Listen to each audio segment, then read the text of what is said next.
Hello दोस्तों, welcome to दृष्टि the smart. तो आप लोगों की डिमांड पर मैं ये वीडियो बनाने जा रहा हूँ। हालांकि इस वीडियो में मुझे बहुत ही टाइम लगा और मुझे बहुत ही वर्क करना पड़ा इस पे। तो लेकिन मैंने ये वीडियो बना दिया। मैंने अपने टेलीग्राम में पोल किया था, तो 50 से भी ज़्यादा लोगों ने वीडियो कहा कि वीडियो आप बनाइए। उस पर यस पे क्लिक किया, तो उन्हीं की डिमांड पे मैं वीडियो बना रहा हूँ। वीडियो आप लाइक ज़रूर कीजिएगा क्योंकि इसमें बहुत ज़्यादा मेहनत की गई है, मेरा समय भी बहुत लगा है। तो आप लोग वीडियो अच्छी लगे तो लाइक ज़रूर कीजिएगा और ज़्यादा से ज़्यादा लोग के पास शेयर कीजिए। और टेलीग्राम चैनल ज़रूर ज्वाइन कर लीजिएगा, जो भी इंफॉर्मेशन आपको वहीं मिल जाएगी। ठीक है, तो देखिए, सबसे पहले तो मैंने इसके आंसर की, आप जानते हैं इसकी आंसर की मिलाना कितना मुश्किल है। तो सबसे पहले तो मैंने इसके सारे आंसर टिक किए। जो आंसर की में आंसर दिए हुए थे उसको सबको एक एक आंसर ढूंढ के इसको सही सही आंसर जो आयोग ने जो आंसर दिया है, एनटीए ने जो उसका आंसर दिया है वो सब लगाए हुए हैं। तो आप समझ सकते हो, एक एक आंसर की मिला के मैंने आंसर लगाए हुए हैं इस तरह जो सही उन्होंने दिया है। तो आप समझिए आंसर की मिलाने में कितना टाइम लगता है, तो मुझे कितना टाइम लगा होगा। बहरहाल यहाँ में मैंने एक रीजनिंग का वीडियो अपलोड किया था आपको पेपर से रिलेटेड, तो यहाँ पर भी मैं मैथ से रिलेटेड वीडियो बनाऊंगा। मैथ पेपर का सॉल्यूशन क्या, मैं आपको सॉल्यूशन नहीं कराऊंगा यहाँ पर, केवल आपको पेपर का एनालिसिस कराऊंगा कि किस हिसाब के क्वेश्चन आते हैं, क्या कहते हैं। ठीक है, तो वीडियो जरूर लाइक कीजिए। तो चलिए हम लोग स्टार्ट करते हैं। अगर हो जाएगा तो मैं आज दोनों पेपर करा दूंगा, नहीं तो वो टाइम के हिसाब से कितना टाइम लगता है, अगर एक हुआ तो एक कराऊंगा। ठीक है, तो देखिए, ये इसमें पहला क्वेश्चन क्या दिया हुआ है कि समबाहु त्रिभुज, सॉरी समभुजाएं, क्या हमारी जो ये दिया हुआ है एक्स वाई और जेड, इसमें कह रहा है ये हमारी ये और ये समभुजाएं हैं। तो इसके मध्य बिंदु है क्यू और पी। तो इन दोनों को मध्य बिंदु को मिलाया जाता है। तो इसमें पूछ रहा है पी क्यू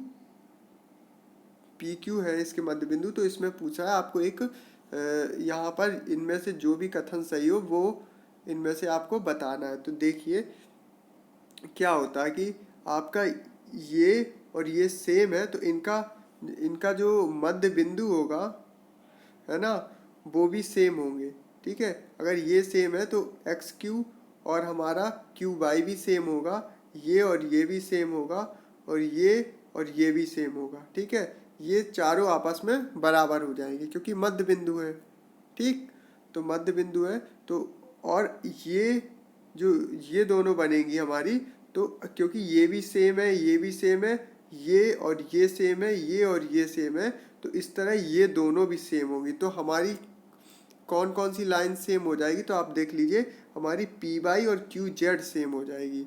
तो यहाँ पर हमारा पी वाई और क्यू जेड ही आंसर सही होगा। ठीक है, मतलब मैं इसको सॉल्यूशन नहीं बताना चाह रहा था, लेकिन मैं बता रहा हूँ कि इसमें जो हमारी प्रमेय होती हैं, क्या बोलते हैं,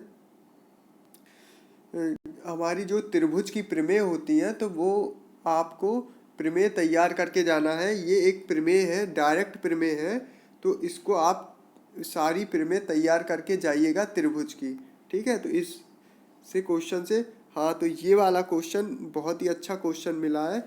तो इसमें सबसे ज़्यादा ये हमारा प्रोबेबिलिटी का क्वेश्चन है। तो आप देख सकते हो ये क्वेश्चन में आपको फॉर्मूले ज़रूर याद होने चाहिए। तो सबसे पहले आपको एडवांस में फॉर्मूले ज़रूर याद होने चाहिए। तो देखिए, पहले मैं इसको बता देता हूँ आपको सब। आप जहाँ हो आप फॉर्मूले लिखते जाइएगा। तो मैं आपको बताता हूँ कि देखिए, प्रोबेबिलिटी से संबंधित पहला तो हमारा पॉसिबिलिटी निकाली जाती है कि घटनाएं कितनी संभावनाएं हैं, है ना, इस घटना के घटित होने की कितनी संभावना है, ये निकाली जाती है। तो फॉर्मूला ये लिखता है, ये पॉसिबिलिटी हमारा होता है। तो इसमें N E upon N S formula लगाते हैं। तो आप सारे फॉर्मूले लिखते चले जाइएगा, आपको दोबारा मेहनत करने की जरूरत नहीं पड़ेगी। इसमें क्या होता है, जितने हमारे टोटल इवेंट होते हैं तो वो यहाँ पर लिखे जाते हैं नीचे, और जिसकी प्रोबेबिलिटी निकालनी हो, जिसकी संभावना निकालनी होती है कि ये जिस घटना के घटने की संभावना निकालनी होती है, उसको यहाँ पर लिखते हैं। ठीक है, तो हमारी टोटल प्रोबेबिलिटी निकल आती है। तो चलिए ये हो गया। अब दूसरी बात, जो हमारी प्रोबेबिलिटी आती है उसमें एक चीज़ ध्यान रखिएगा, जो हमारा ये अपॉन में आएगी, तो अपॉन में जो हमारा, जैसे ये हमारी प्रोबेबिलिटी आई, तो हमारी प्रोबेबिलिटी अपॉन में आती है, तो अपॉन में ऊपर वाले का मान कभी भी बड़ा नहीं होगा, ठीक है, ऊपर वाले की मान बड़ा नहीं होगा नीचे वाले से, ठीक है। तो चलिए क्या होता है, जो प्रोबेबिलिटी आएगी हमारी वो हमेशा ही जीरो से बड़ी होगी, ठीक है, या फिर क्या होगी, जीरो से बड़ी होगी या फिर जीरो से छोटी होगी, जीरो से बड़ी होगी या फिर जीरो के बराबर होगी। और जो हमारा क्या होता है, मिनिमम और मैक्सिमम आप देख सकते हो, मिनिमम क्या हो सकती है, जीरो, और मैक्सिमम क्या हो सकती है, एक हो सकती है, ठीक है।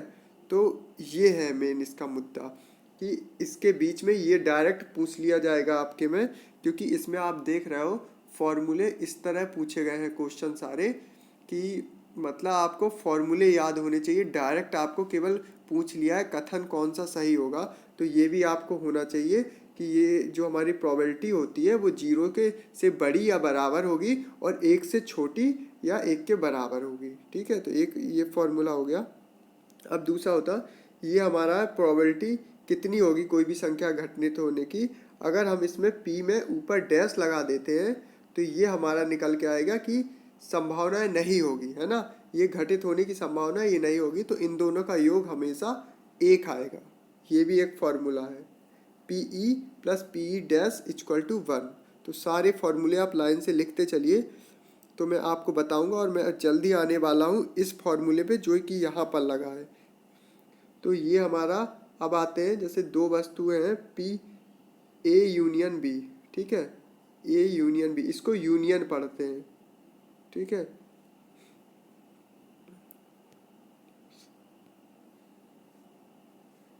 तो इसका हमारा होगा, सॉरी ये यूनिवर्स होगा, ठीक है, ए यूनिवर्स बी बराबर क्या होगा, P A plus P B plus P B minus P. आपको यहाँ पर समझ नहीं आ रहा होगा लेकिन राइटिंग मेरी, लेकिन आप लोग कॉपी पे लाइन से लिखते चलिए, फिर आप जब दोबारा देखेंगे तो आपको ज़्यादा समझ आएगा। तो मैं सारे फॉर्मूले बताऊंगा, फिर आपको उसके हिसाब से क्वेश्चन हल करना होगा।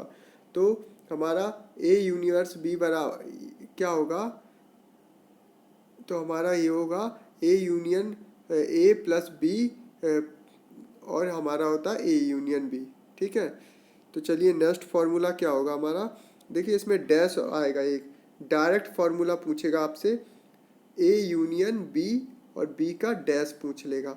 तो आपको क्या करना है, जिसमें डैश लगा हुआ है उसको आपको नहीं लेना है, तो हमारा हो जाएगा पी ए, ठीक है, P A minus P A universe B, ये हमारा फॉर्मूला हो जाएगा, ठीक है। तो ये फॉर्मूला भी आप लिख लीजिए, ये बी डैश का मतलब है, बी डैश जब लगा होगा, अगर इस तरह ए में डैश नहीं लगा बी में लगा है, तो यहाँ पर बी को छोड़ के पी ए लेंगे और इससे हमारा माइनस कर देंगे ए यूनिवर्स, ये ए यूनिवर्स बी, ठीक है। अब तीसरा फॉर्मूला हमारा इसमें क्या है, तो डैश ए, ठीक है, बार बोलते हैं इसको, बार ए यूनिवर्स बी, इसका फॉर्मूला होगा, जैसे कि हमने बी में लगा हुआ था, तो बी में हमने बताया था कि बी नहीं लेंगे, तो इसमें ए में लगा है तो ए नहीं लेंगे, तो हमारा बी से किसको माइनस कर देंगे, तो पी ए यूनिवर्स बी को, ठीक है, ये हो जाएगा हमारा फॉर्मूला। अब नेक्स्ट फॉर्मूला हमारा क्या है, पी ए डैश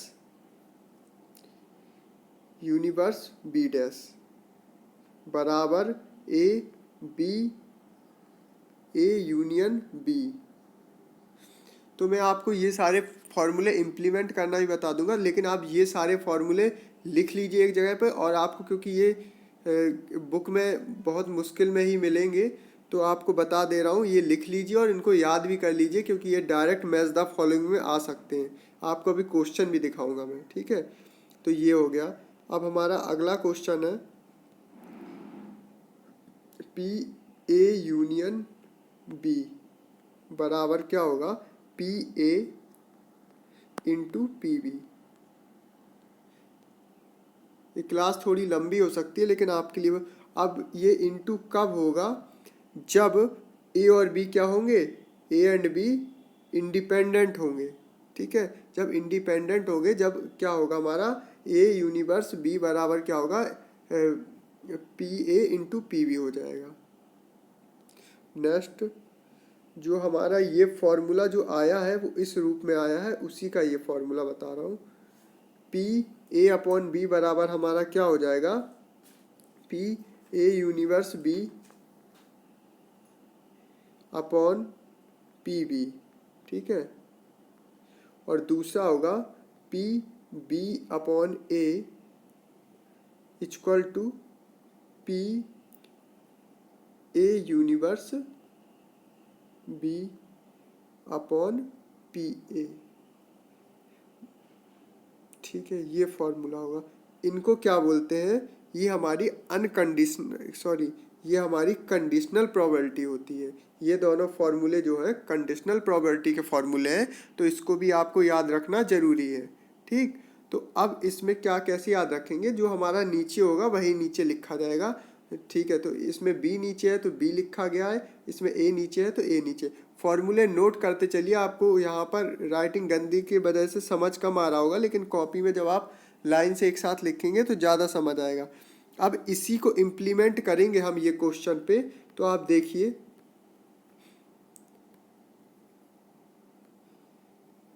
अब आप देखिए ये जो हमारा, ये ध्यान रखिएगा, ये जो हमारा डैश, इन्होंने ये डैश लगाया है एक्स के साथ, ये हमारा जैसे हम उसमें बाल लगा रहे थे ऊपर, वही चीज़ है ये। ठीक है, तो अब देखिए आपको ये दिया गया है कि आपको ये निकालना है, तो इसका फॉर्मूला मैंने आपको बताया है P A bar union B bar. इसका मैंने बताया है आपको -1 पी ए यूनियन बी। तो आपको सारे फॉर्मूले याद होंगे जब ही आप कर पाओगे।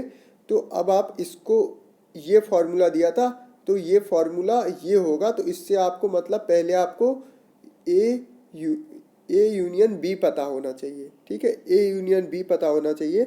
और ए यूनियन बी के लिए मैंने आपको एक फॉर्मूला बताया था, क्योंकि ये हमारा पी एक्स अपॉन बाई के रूप में लिखा है, तो हमारा फॉर्मूला मैंने क्या बताया था, P A upon B equal to P A union B, A universe B upon P B. ये हो गया हमारा। तो आप इससे निकाल सकते हो। तो यहाँ पर हम ये ले लेंगे अपना मान, क्या चीज़, ये वाला मान ले लेंगे एक्स अपॉन बाई, तो ये 1/4 हो गया इक्वल टू हमको ये निकालना है पी ए यूनिवर्स बी निकालना है। और हमारा पी बी कितना दिया हुआ है, पी बी मतलब ए मतलब एक्स हो गया, बी मतलब बाई हो गया, तो पी बी हमारा दिया 1/3, तो ये हमारा 1/3 आ गया। ठीक है, 1/3 आ गया। तो हमारा ये क्या बोलते हैं, 1/4 फिर से करके दिखाता हूँ मैं आपको। तो पी इसी फॉर्म में ले रहा हूँ, एक्स यूनियन बी बराबर क्या, ये होगा 1/3, तो हमारा पी वाई होगा, P X universe by equal to 1/12 निकल के आएगा। ठीक है, इस फॉर्मूले में इसलिए समय दे रहा हूँ क्योंकि ये आपको समझना चाहिए। इसके बहुत सारे क्वेश्चन आए हैं और अधिकतर क्वेश्चन इसी के गलत हुए थे लोगों के, क्योंकि ये चैप्टर कोई पढ़ता बहुत कम ही है, तो इसीलिए। तो हमारा ये पी यूनिवर्स बराबर कितना 1/12 आया है। ठीक है, और मैंने आपको एक फॉर्मूला बताया था, पी ये एक्स की जगह ए बताया था, बाई की जगह बी, तो मैं इसी फॉर्म में लिख रहा हूँ, ये मैंने बताया था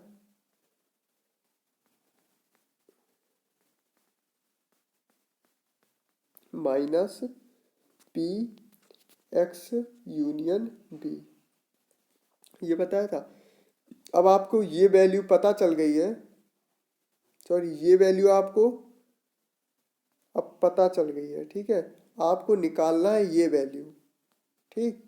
तो आप कैसे करेंगे, इसको यहाँ ले आइए, इसको यहाँ ले जाइए, तो हमारा इस वैल्यू का मान क्या आएगा, इस वैल्यू का मान आएगा x union b equal to आएगा हमारा px की वैल्यू 1/1+2 और py की वैल्यू 1/3 और ये माइनस में जाएगा, उसकी वैल्यू हम लोगों ने 1/12 निकाली थी, ठीक है। ये हमारा आ गया।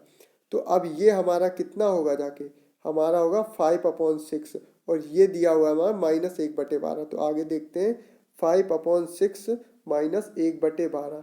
देखिए यहाँ पर बहुत ही, क्योंकि मैं उससे वीडियो बना रहा हूँ तो ज़्यादा एडिट वगैरह नहीं कर रहा हूँ इसमें, तो इसमें आपको ज़्यादा बार बार मुझको हटाना पड़ रहा है स्क्रीन, तो आप लोग कॉपी में सॉल्व करते रहिए तो आपको फ़ायदा मिलेगा। तो अब हम आप इसका एलसीएम लेते हैं तो हमारा कितना आएगा, ये यहाँ पर हमने, तो ये हमारा एलसीएम आएगा हमारा,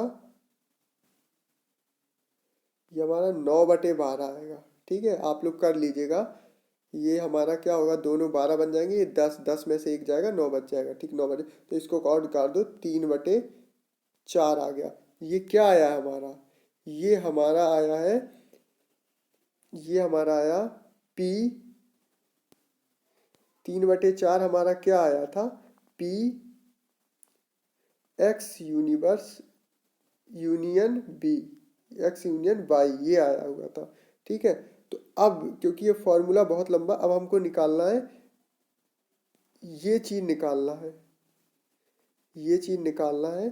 तो इसके लिए अब हम क्या करेंगे, जो हमारा फॉर्मूला था 1 माइनस हमारा क्या था, P x यूनियन B। तो अभी हमने इसको क्या निकाला है, 3/4 निकाला है। तो अब कर दो इसको 1 माइनस 3/4, तो हमारा क्या आएगा 1/4।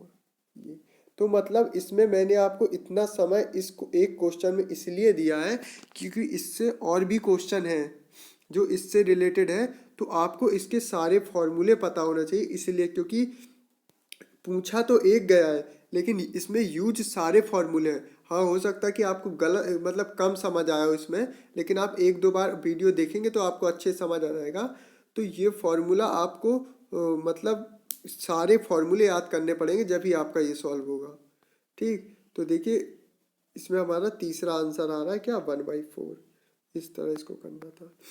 तो अब देखिए इसमें क्या है, बेलनाकार टंकी है, तो सीधी बात सारे ही हमको 3 डायमेंशनल वाले जितने भी हैं सभी के फॉर्मूले याद होने चाहिए। बेलन का फॉर्मूला है, तो जैसे कि हमें पता है बेलन का आयतन क्या होता है हमारा, तो बेलन का आयतन होता है πr²h, ठीक है। ये बेलन का आयतन हो गया। तो ये हमारा क्षमता मतलब क्या है, आयतन दिया हुआ है, आयतन ये चीज़ हमारी दी हुई है, गहराई आपको निकालना है मतलब h निकालना है और त्रिज्या भी दी हुई है, तो आसानी से निकाल सकते हो। तो अब यहाँ पर आप सारे फॉर्मूले बेलन के पढ़ लीजिए। तो बेलन में क्या पढ़ेंगे, तो सबसे पहले बेलन का हमारा वक्र पृष्ठ का क्षेत्रफल क्या होता है, तो हमारा वक्र पृष्ठ का क्षेत्रफल होता है, वक्र पृष्ठ का क्षेत्रफल क्या होता है 2πr/h, ये मैं बेलन का बता रहा हूँ, ठीक।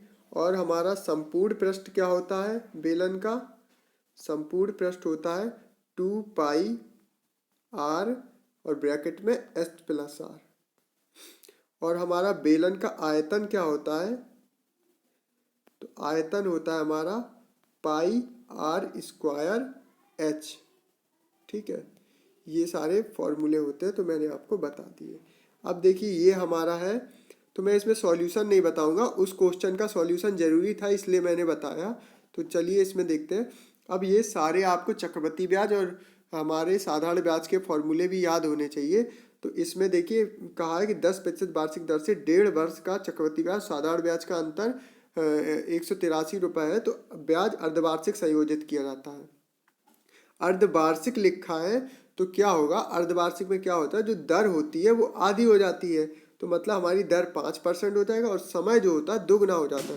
तो 1.5 वर्ष है तो हमारा ये 3 वर्ष हो जाएगा, ठीक है। अब इस पे आप फॉर्मूला लगाइए और आप लोग हल कर सकते हो। इसके कई मेथड होते हैं, मेथड मतलब एक तो हमारा फॉर्मूला वाला मेथड होता है, बहुत सारे मेथड ट्रिक वाले होते हैं, तो आप कोई भी यूज कर सकते हो।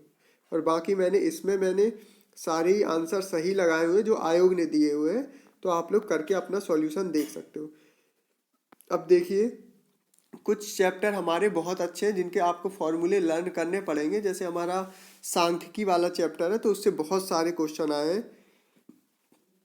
सांख्यिकी में हमारा प्रोबेबिलिटी भी आ जाएगा और ये सब सारे क्वेश्चन इसी के आए, तो आप लोग देखिए सारे फॉर्मूले पूछे गए। अब जैसे किसी भी चीज़ का माध्य निकालना होता है तो उसके लिए ये फॉर्मूले लगता है। जैसे F1, F और R अलग अलग देते हैं, तो इसका जो माध्य निकालते हैं हम लोग इन दोनों का गुणा करके, और F क्या होती है, फ्रेक्वेंसी होती है, तो उससे भाग दे देते हैं तो हमारा माध्य आ जाता है। तो हमारा ये इसका फॉर्मूला हो जाएगा। ठीक है, तो आप बाकी ऑप्शन भी अपना एलिमिनेट करना सीख सकते हो। ठीक, ये इसका फॉर्मूला हो गया। अब हम देखते हैं जो हमारा माध्यिका का फॉर्मूला होता है, ये आपको सारे फॉर्मूले याद करने। ये तो अभी डायरेक्ट फॉर्मूला दिया हुआ है और आपको आगे क्वेश्चन मिलेंगे जो उन्होंने क्वेश्चन पूछे हैं इस फॉर्मूले पे बेस। तो माध्यिका फॉर्मूला हमारा क्या होगा, L plus N/2 minus CF/F into H। तो ये सारे फॉर्मूले आपको लर्न होने चाहिए। ये हमारा हो जाएगा माध्यिका फॉर्मूला।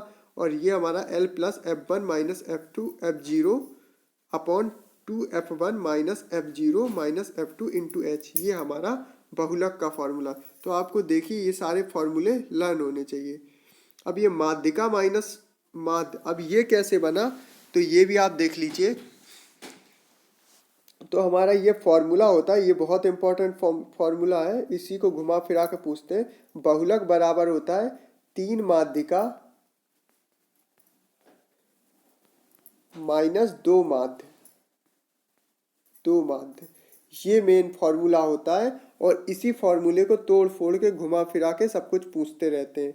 अब ये फॉर्मूला आपका मेन है, तो इसी से ये फॉर्मूला बनाया गया है, तो आप इसको निकाल के देख लीजिएगा, इसी से ये फॉर्मूला बना हुआ है। ठीक है, अब देखिए यहाँ पर त्रिभुज से रिलेटेड बहुत सारे क्वेश्चन आए हैं, तो आपके त्रिभुज के सारे फॉर्मूले और थ्योरम सारी तैयार कर लीजिएगा। अब देखिए ये समबाहु त्रिभुज का क्षेत्रफल पूछा है, तो हमें पता है समबाहु त्रिभुज का क्षेत्रफल क्या होता है हमारा। तो हमारा समबाहु त्रिभुज का क्षेत्रफल होता है √3/4 भुजा स्क्वायर। तो ये हमारा इसका फॉर्मूला हो गया। और समकोण त्रिभुज का फॉर्मूला क्या होता है, समबाहु त्रिभुज कौन सा होता है, जिसकी सभी भुजाएं बराबर होती हैं। ठीक है, और समकोण त्रिभुज क्या होता है, जिसका ये 90 अंश का जो कोण बनाता है। तो ये हमारी ऊंचाई हो गई, ये आधार की भुजा, तो 1/2 आधार गुणे ऊंचाई, ये फॉर्मूला हो जाता है। ठीक है, अब देखिए ये हमारी वृत्त की परिधि है और वृत्त का परिमाप। तो हमारा क्या होता है, अर्धवृत्त है, तो ये हमारा अर्धवृत्त बना है। तो अर्धवृत्त की परिधि, तो हमारी वृत्त की परिधि क्या होती है, 2πr होती है। तो अर्धवृत्त की क्या हो जाएगी, इसकी आधी हो जाएगी, मतलब क्या हो जाएगी, πr हो जाएगी। तो अर्धवृत्त की परिधि πr हो गई। लेकिन परिमाप, इसमें पूछा अर्धवृत्त का परिमाप, किसी भी चीज़ का परिमाप निकालते हैं तो एक उसका मतलब क्या होता है, उसका जितना बाहरी क्षेत्र मतलब बाहरी एरिया है उसको ऐड कर दो, एरिया नहीं, मतलब बाहरी भुजा की लंबाई सारी ऐड कर दो, ये होता है। तो अब देखिए एक अर्धवृत्त है, तो अब इसमें क्या हुआ, पहली बात तो ये हमारा आपने देखा अभी परिधि है, तो ये हमारी πr है। ठीक है, और ये हमारी क्या होती है, त्रिज्या होती है, ये त्रिज्या r हो गई, ये त्रिज्या हमारी r हो गई। तो टोटल ये कितनी हो गई हमारी, 2r हो गई। ठीक है, ये यहाँ से यहाँ तक 2r हो गई। तो पूरा कितना हो गया, तो ये हमारा हो गया, ये 2πr, सॉरी ये हमारा πr हो गया, ये इतना, और ये हमारा 2r हो गया। तो अब परिधि परिमाप पूछेगा तो ये दोनों ऐड हो जाएगा, तो क्या हो जाएगा, πr प्लस 2r, ये हो जाएगा। ठीक है, तो इस तरह सारे फॉर्मूले आपको याद होने चाहिए। अब ये तो नॉर्मल सा है कि आपको घटाना है, मतलब आपको डिवाइड विवाइड आना चाहिए, वो चीज़ है। अब पता है 9 का क्या होता है, 81 होता है, और इसका जैसे निकालने का तरीका होता है, तो उससे आप निकाल सकते हो, या फिर आप डायरेक्ट इसका वर्ग करके देख लीजिए तो 2704 आना चाहिए। और वर्ग करने का साधारण तरीका आपको बता दूं, जैसे ये दिया हुआ है तो आपको वर्ग निकालना है, तो पहले इसका वर्ग लिख लो और इसका लिख लो, तो कितना हो गया 25। और इसका दो दो नंबर के फॉर्म में लिखना होगा, इसका 2 का कितना 4, तो 0 4 लिख लिया। ठीक है, अब इन दोनों का आपस में गुणा कर दो आप, तो कितना हो जाएगा 5 दूनी 10 हो जाएगा। ठीक है, 10 का 2 गुना 20, उसका 2 गुना करो, इन दोनों का आपस में गुणा करो उसका 2 गुना, तो 5 दूनी 10, 10 का 2 गुना 20, तो 20 यहाँ बीच में लिख दीजिए और इसको ऐड कर दीजिए, तो हमारा कितना आएगा 4072। तो यही हमारा इसका 52 का वर्ग आएगा, तो हमारा और ये आ रहा है तो मतलब ये सही है। इसी तरह आप अब ये 3.5 का निकालना है, तो 3.5 का निकालना है तो पहली बात तो ये पॉइंट लगा हुआ है तो यहाँ भी 12 के बाद पॉइंट लगा होना चाहिए, लेकिन मैं बताता हूँ आपको कैसे निकालना रहता है। अब ये सबसे आसान होता है, जिसके पीछे 5 हो उसका वर्ग निकालना हो तो सबसे पहले तो लास्ट में 25 लिख दो, और आगे क्या लिखना है आपको, ये जो आगे वाली संख्या है इससे एक बढ़ाकर उससे गुणा कर दो।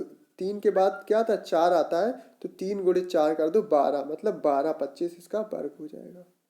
ठीक, तो ये देखिए, और ये जैसा कि हमारा 22 का वर्ग आपको पता होना चाहिए कि 22 का वर्ग क्या होता है हमारा, 22 का वर्ग हमारा होता है 484, है ना, ये होता है। तो लेकिन इसमें तो बहुत ज़्यादा दिया हो तो ये गलत हो जाएगा हमारा। अब देखिए इसका, हाँ इसका तरीका देख लीजिए, इसमें क्या होता है, इसमें कई क्वेश्चन बनते हैं। एक क्वेश्चन बनता है जैसे ये दे दिया हमने, ये इन्फिनिटिव तक गया है, तो इसका आंसर हमारा केवल 12 आएगा। ठीक है, सारे आप लिखते चलिए। और अब आते हैं दूसरा प्लस वाला, तो 12 प्लस √12 प्लस √12, और ये हमारा इन्फिनिटिव तक जाता है। इसका आंसर क्या होगा, तो सबसे पहले इसको दो भागों में तोड़ो, तो इसका मल्टीपल क्या होगा 3 × 4 12, लेकिन इसका अंतर 1 होना चाहिए। ठीक है, जो यहाँ पर संख्या लिखी है वो इस तरह तोड़ो कि इसका अंतर 1 होना चाहिए, जब ही ये काम करेगा। अब देखिए 3 और 4 है, इसका अंतर 1 है, तो ये हमारा सही होगा, मतलब ये इससे ट्रिक बैठ जाएगी। तो इसमें अब आपको क्या करना है, तो इसमें अगर प्लस लगा है हमारा यहाँ पर तो आपको बड़ी संख्या आंसर हो जाएगा, अगर माइनस लगा है तो छोटी वाली संख्या आंसर हो जाएगी। क्यों हो जाएगी, क्योंकि देखिए आंसर बड़ी संख्या होती है लेकिन माइनस में छोटी संख्या बड़ी होती है। अब जैसे -2 और हमारा 1 लिखा है, ठीक है, तो हमारा छोटी संख्या तो -2 ही होगी ना, और हमारा जैसे -3 और -4 लिखा हुआ है तो बड़ी संख्या -3 होगी, तो इसीलिए तो मैंने आपको बताया। तो जैसे 12 को हमने 3 और 4 दो में तोड़ लिया और इसका अंतर 1 है, तो हमारा अगर प्लस है तो बड़ी संख्या आंसर आएगी और माइनस है तो छोटी संख्या आंसर आएगा। ठीक है, और सारे फॉर्मूले आप लोग नोट करते चलिए और वीडियो को लाइक ज़रूर कीजिएगा, तो थोड़ा ये लगता है कि वीडियो आपको फ़ायदा मिला है तो बनाने में और भी अच्छा लगता है। तो देखते हैं अगला क्वेश्चन देखते हैं। तो देखिए बहुलक क्या होता है, पहली बात तो ये इसमें बहुलक पूछा गया। देखिए आपको एक क्वेश्चन में कई सारे फॉर्मूले पूछे गए हैं, तो आपको बिल्कुल फॉर्मूले रट लीजिए अभी से, और एडवांस के तो बिल्कुल घोर के पी जाइए फॉर्मूले। ठीक है, पूरी मैथ आपकी अगर आपने एडवांस कर लिया तो आपके समझ लीजिए बहुत ज़्यादा आपको, मतलब बहुत ज़्यादा एडवांस, आप खुद देख लीजिए अपने सामने, बहुत आपका कवर हो जाएगा मैथ का। तो बहुलक निकालना होता है, तो बहुलक क्या होता है, जिसकी फ्रिक्वेंसी सबसे ज़्यादा होती है वही बहुलक होता है। अब इसमें देखिए हमारा जो संख्या सबसे ज़्यादा बार आई होगी वही बहुलक होगी। तो इसमें देखिए 2 1 2 3, 2 3 बार आया है सबसे ज़्यादा बार, तो यहाँ पर बहुलक 2 होना चाहिए, ये गलत हो गया। अब इसमें देखिए, इसमें हमारा 2 2 इसमें भी 3 बार आया है सबसे ज़्यादा बार, बहुलक 2 है, ये बिल्कुल सही है। अब देखिए यहाँ पर दिया है माध्य दिया हुआ है 30 40, बहुलक दिया हुआ है 25 और माध्यिका दी हुई 35। तो मैंने आपको फॉर्मूला बताया है, देखिए वो एक ही पेपर में 30 क्वेश्चन के अंदर कितने क्वेश्चनों में वही फॉर्मूला लगता है। बहुलक बराबर 3 माध्यिका माइनस 2 माध्य। ठीक है, ये फॉर्मूले इसी से आप हल करिएगा, ये आ जाएगा। अब इसमें लिखा है दो संख्याओं का माध्य 50 है, तो मतलब x प्लस वाई है, माध्य कैसे निकालते हैं, उनका भाग 2 का दे दिया होगा तो 50 है, तो उनका योग पूछा है, ये चीज़ पूछा है, तो 2 यहाँ चला जाएगा, मतलब 100 होना चाहिए, 120 ये भी गलत है। अब ये याद रखिएगा, ये चीज़ माध्य बराबर माध्यिका बराबर बहुलक जब होगा जब सम्मित विवरण होगा, तो ये याद रखिएगा, ये सही है। अब नेक्स्ट क्वेश्चन आते हैं, ये देखिए, ये भी हमारे डायरेक्ट फॉर्मूले हैं। जब प्रथम n प्राकृतिक संख्याओं के, यहाँ से स्टार्ट होता है, प्राकृतिक संख्याओं का योग है, केवल योग पूछा है, तो हमारा प्राकृतिक संख्याओं का योग पूछा है, तो प्राकृतिक संख्याओं का योग क्या होता है हमारा, n n+1/2।